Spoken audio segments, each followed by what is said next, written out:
वर्षात झालो लग्न जमत नव्हतं आणि एक दिवस स्वामींचं संकेत दिलेलं होतं.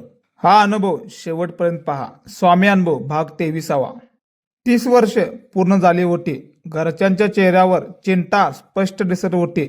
नातं जुळत नव्हतं. प्रत्येक वेळी काहीतरी कारण पुढे यायचं. मनात प्रश्न उभे राहत होते. माझ्या मुलाचं लग्न कधी होणार? मी बाहेरून शांत होतो पण आतून पूर्णपणे तुटत होतं. आणि तेव्हा मी स्वामींचरणी बसलो आणि त्यावेळी ठरवलं, आता धावपळ नाही, आता तक्रार नाही, फक्त श्रद्धा आणि सुबारी. मी संकल्प केला. गुरुचरित्र पारायण सुरू केलं होतं. दररोज नामजपही सुरू करत होतं.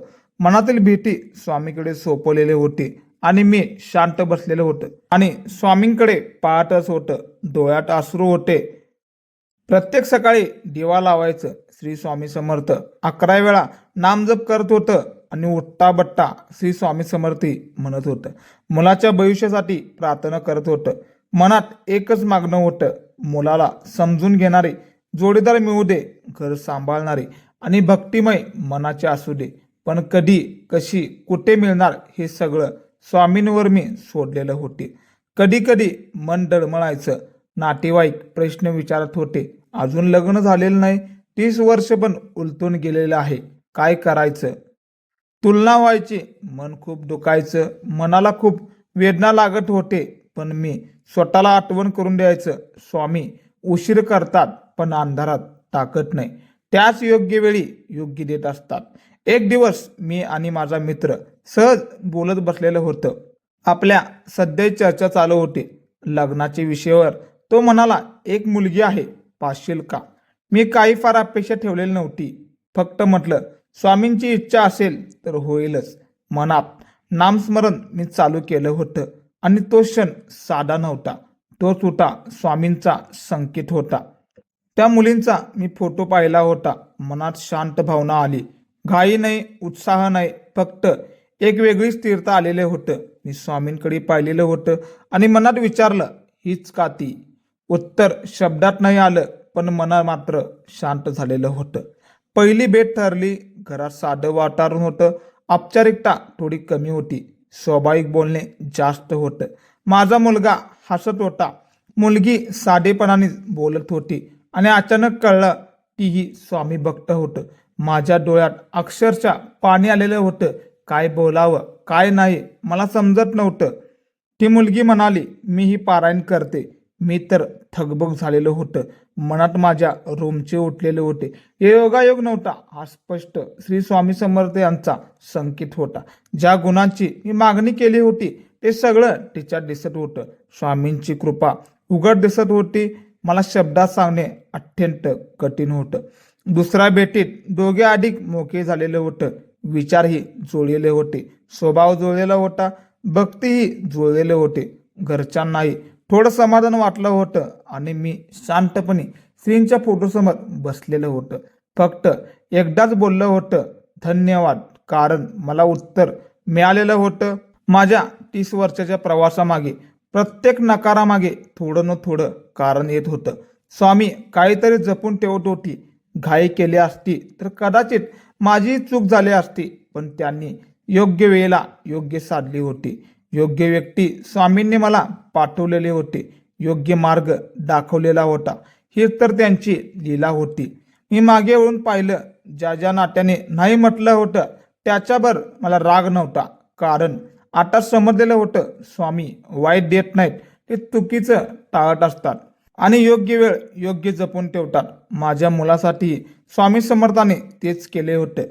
योग्य वेळापर्यंत मीही थांबलं होतं, कारण तीच माझं झालेलं होतं. लग्न ठरलं त्या दिवशी घरात एक वेगळीच ऊर्जा होती. आईच्या डोळ्यात आनंद होता. मुलाच्या चेहऱ्यावर खूप खूप समाधान होतं आणि माझ्या मनात कृतज्ञता होती. मी पारायण पूर्ण केलेलं होतं. नामजप अधिक वाढवलेला होतं, कारण वचन पूर्ण झालं होतं. स्वामींनी शब्दही पाळला होता. लग्नाच्या दिवशी मंडपात बसताना मी शांत होतं.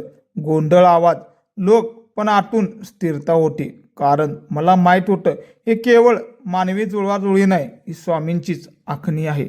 त्यांच्या कृपेची साक्ष आहे. स्वामींशिवाय एक पत्ताही हालत नाही हे मला तेव्हा समजलेलं होतं. ती मुलगी आता सून नाही, माझी मुलगी झालेली आहे. घरात भक्तिमय वातावरण तिच्या आल्याने आणखीन दृढ झालेलं आहे. सकाळी नामस्मरण मी आणि माझी मुलगी मिळून करत होतो. घरात शांतता आहे, आदर आहे, समजूतदारपणा आहे आणि मी रोज स्वामींचे मनोभावे आभार मानत असतो. आता ती फक्त सून नाही, घरात आली. वातावरण थोडं बदललेलं होतं. सकाळी उठून दिवा लावते, श्री स्वामी समर्थ म्हणते. माझ्या मनात समाधान भरतं. ज्याची प्रार्थना केली होती तिचे संस्कार तिच्यात दिसलेले होते.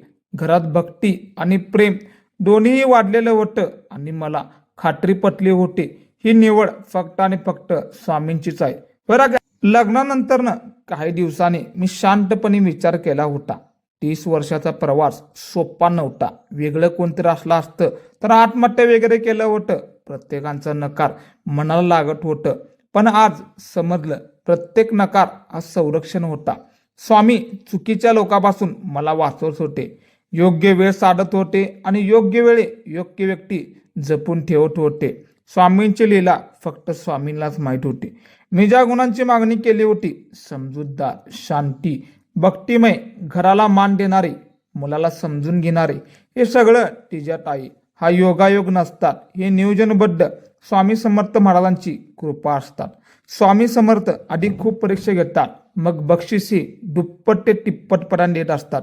हा माझा अनुभव आहे. आता नातेवाईक जेव्हा विचारलं, अरे उशीर झाला ना, तेव्हा मी फक्त हसतो, कारण मला आतून उत्तर माहीत होतं. उशीर नाही, योग्य वेळ. स्वामींची योग्य वेळ असते, ते आपल्याला कळत नाही, पण ती नेहमी अचूक असते आणि त्यातून चूक नसते. मी दररोज श्री स्वामी समर्थ यांचे पारायण करत राहिलेलं होतं. नामजप मी कधी सोडला नाही. कधी मन थकलं तरी स्वामींच्या चरणी नित्य बसत होतं. मन मोकळं केलं होतं आणि प्रत्येक वेळी माझं मन थोडं हलक्या झाल्यासारखं वाटत होतं. जणू कुणीतरी म्हणालं, थांब, योग्य वेळी योग्य येते. मुलाचं मनही स्थिर झालेलं होतं. तो घाई करत नव्हता, त्याने विश्वास ठेवला होता. हे मला जास्त भावलेलं होतं. घरात तणाव नव्हता, फक्त प्रतीक्षा होती आणि श्रद्धा होती आणि विश्वास होती. स्वामींच्या कृपेवर पूर्ण विश्वास होता. हीच आमची ताकद ठरलेले होतं. आज मागे पाहतो तर प्रत्येक घटना जोडलेली दिसते. तो मित्र अचानक भेटला, तो विषय अचानक निघालेला होता, ती मुलगी स्वामी भक्त कशी काय निघाले, हे सगळं योगायोग नव्हतं. ही एक स्वामी समर्थ यांची साखळी होती. ही स्वामींनी मला आखलेलं होतं आणि आम्ही फक्त त्यांचे साक्षीदार होतं. पहिल्या भेटीतच दोघांच्या नजरेत आदर दिसलेलं होतं. गोड बोलणं नव्हतं, खोटं दिखावं नव्हतं, साधेपणा होता, मनापासून संवादही होता आणि भक्तीची समान दिशा होती. हीच खरी जुळवाजुळवी असते, जे वरून ठरलेले असते. कारण म्हणतात ना, लग्नाची गाठ ही वरूनच होत असतात. मी त्या रात्री झोपलं होतं. खूप दिवसांनी शांत झोप लागली होती, कारण मनात खात्री आली होती, स्वामींनी निर्णय घेतलेला आहे. आता काळजी करण्याची काहीच कारण नाही, फक्त कृतज्ञ राहायचं आणि मनापासून आभार मानायचं. हीच भावना मनात होती आणि डोळ्यात आनंदाचे अश्रू खूप होते. लग्न ठरलं त्या दिवशी घरात दिवे लागले होते. आनंदाचा फोन आलेला होता, पण माझ्यासाठी सर्वात मोठा क्षण होता. स्वामींच्या फोटोसमोर उभं राहणं होतं. हात जोडून खूप वेळा धन्यवाद देत होतं, कारण वचन पूर्ण झालेलं होतं. श्रद्धेला उत्तर मिळालेलं होतं. 30 वर्ष म्हणजे कमी वेळ नाही. पालकासाठी प्रत्येक वर्ष जड असतं. तुलना, समाजातील प्रश्न, सगळं सहन करावं लागतं. पण श्रद्धा ढळू दिलेली नव्हती, कारण मला माहीत होतं स्वामी रिकाम्या हाताने कधीच पाठवत नाही. ते उशीर करतात, पण योग्य वेळ योग्य देतात. हा माझा आलेला अनुभव आहे. आज ते आमच्या घराची शान आहे. आईला साथ देते, मुलाला समजून घेते. घरात भक्ती खूप वाढलेली आहे आणि प्रत्येक सण आनंदात साजरा होता. हे केवळ सून नाही, श्री स्वामी समर्थ यांची देणगी आहे आणि आमच्या घराला पूर्णत्व देत आहे आणि मनालाही शांतता देत आहे. मी प्रत्येक पालकांना सांगतो, मुलीच्या लग्नासाठी किंवा मुलांच्या लग्नासाठी घाई करू नका, दडपण अजिबात आणू नका. विश्वास ठेवा स्वामी समर्थ यांच्याजवळ. प्रार्थना करा. स्वामींनी सगळं माहीत असतं, पण योग्य वेळी योग्य देत असतं. पण तो नेहमी योग्यच असतो आणि त्यांचा अंतिम निर्णय असतो. ज्या दिवशी मुलाने हो म्हटलं त्या दिवशी माझं मन थोडं हलकं झालेलं होतं. जणू एखादं डोंगर माझ्या डोक्यावरून उतरला असं वाटलं होतं. घरात समाधान आलेलं होतं आणि मी पुन्हा पारायण पूर्ण केले होतं. कारण हे सर्व त्यांच्या कृपेने झालं होतं. आम्ही फक्त निमित्त होतं. करते आणि करवटा फक्त श्री स्वामी समर्थ होते आणि राहिलेत पण तेनेच. आज घरात दोघे मिळून नामस्मरण करतात. तो आवाज ऐकला की मन भरून येते. हीच माझी कमाई आहे, हीच माझी संपत्ती आहे. पैसा नंतर येतो पण संस्कार आधी येतात आणि ते स्वामींच्या कृपेने येतात. हे मला प्रत्यक्ष अनुभवलेलं होतं आणि आयुष्यभर विसरणार नाही. उशिरा म्हणजे अपयश नाही, तो तयारीचा काळ असतो. स्वामी समर्थ आपल्याला मजबूत करतात, श्रद्धा तपासतात, सुपारी वाढवत होतात आणि मग योग्य देतात. माझ्या आयुष्यात हे खरं ठरलं होतं आणि म्हणून आज मी निश्चिंत आहे, कारण विश्वास जिंकलेला होता. मी थोडी पण घाई केली असती तर कदाचित निर्णय माझा चुकला असता. पण स्वामींवर मी सोडलेलं होतं. त्यांनी उत्तम दिलेलं होतं. जी मुलगी आम्हाला हवी होती तीच मिळालेली होती. मनासारखी, संस्कारी आणि भक्तिमय. हीच तर खरी स्वामींची कृपा असते. आज मी निर्धास्त आहे, कारण मुलाच्या आयुष्यातील योग्य दिशा आहे. दोघांच्या नात्यात आदर आहे, संवाद आहे, भक्ती आहे. हे सगळं मागितलं होतं आणि तेच मला मिळालेलं होतं. स्वामींच्या कृपेनंच मिळालेलं होतं हे मान्य करावं लागतंच मित्रांनो. प्रत्येक वेळ नातं तुटलं तेव्हा मन खूप दुखलेलं होतं, पण आज वाटतं ते तुटणं गरजेचं होतं, कारण योग्य अजून यायचं होतं. स्वामी चुकी तर देत नाहीत, ते योग्य वेळेपासून थांबवतात आणि मग योग्य पाठवतात. हे मी अनुभवलेलं आहे. मी ज्या श्रद्धेने पारायण केलं होतं त्या श्रद्धेचं मला 100 पटाने उत्तर मिळालेलं आहे. नामजप कधी व्यर्थ जात नाही, प्रार्थना कधी हरवत नाही.